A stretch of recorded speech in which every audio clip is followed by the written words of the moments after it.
Hello mga kapwa ko, nanay at tatay. Magandang araw po. Si Chihara po ito mula dito sa iChicken. Isa po akong working at home nanay as a home-based English tutor. Pero hindi talaga ako professional na teacher. High school graduate lang po ako dahil sa hirap ng buhay. Pero hindi po iyon hadlang para sa akin. Ang kahirapan para makapag-abroad dahil kapag may opportunity, sinusubukan ko talaga. Dati po akong talento back 2001 hanggang 2005. So nakapag-asawa ako ng Hapon at yan po ang dahilan bakit dito na ako nakatira sa Japan dahil dito ang aking munting pamilya. So nagdesisyon akong mag-aral ng caregiver para naman hindi ako aasa sa panggabi na trabaho na alam ko na hindi naman ako forever young para manatili sa panggabi na trabaho. At isa pa, ayaw talaga ng asawa ko. Kaya nagpasya akong mag-aral ng caregiver dahil demand dito sa Japan ang caregiver kahit sobrang hirap dahil hindi ako marunong ng kanji. Pero hindi rin ito naging hadlang dahil willing naman akong maglaan ng oras para matuto. Kahit mahirap, ibalanse ang time ko.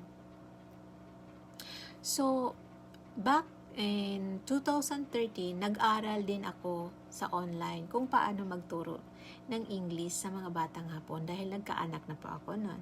So, masali ako ng mga English workshop para magkaroon ng skills upang magamit ko balang araw. At hito na nga, nagagamit ko siya, napakinabangan ko na at nakatulong ito sa iba pa ring mga opportunity para magbukas ito para sa akin.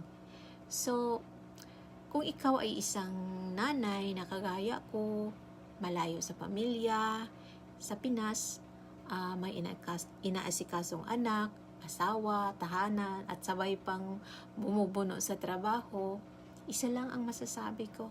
Saludo ako sa iyo at hindi ka nag-iisa. Dahil nandito din ako na kagaya mo. Noon, alam ko ang hirap, alam ko ang pagod, na hindi nawawala.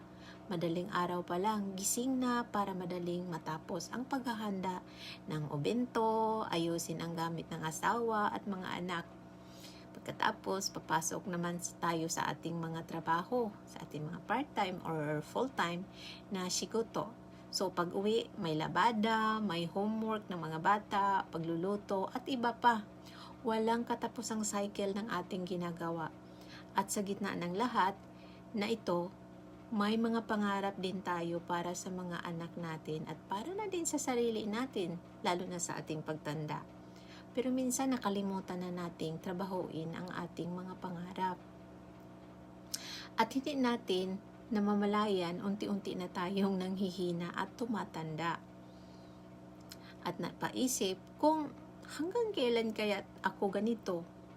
Ganun ang question ko. Paano kung magkasakit ako? Sapat ba ang kita na naipon ko para sa kinabukasan? Ang hirap, diba? At dito nagsimula ang tanong na, paano kaya makahanap ng extra source of income? May oras ba ako? Kaya ko ba? So, yun ang mga katanungan ko. At thankfully, nakakita ako ng isang extra source of income na pansamantala, pwede mo siyang gawing part-time. Pero pag nag-stable na ito, pwede mo na siyang gawing full-time. So, ito po ang digital business na kung saan gusto ko din pong isyukay sa inyo. Baka na rin makatulong sa inyong mga problema. So, yun po. Digital business, basta hanapin po natin ang legit na dito talaga sa Japan. So, yan po. Bye-bye!